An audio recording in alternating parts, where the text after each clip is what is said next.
cracks. Our parents would ask, what do you wanna be when you grow up? And then we'd say something cute like, I want to be an astronaut. Your time lies and waits for no one. We find ourselves asking, what do I want in life? But there are always things that we love and things that we hate. It's just how it works. So if we could choose, why would we do something we don't like? Instead, we should go and do the things we enjoy in life.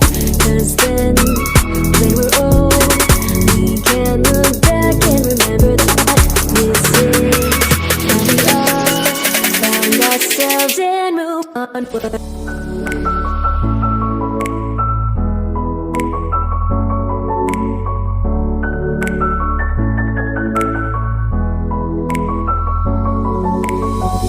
As seasons change, we grow in many ways, and there may be problems that arise, but we'll be just fine and okay, because we know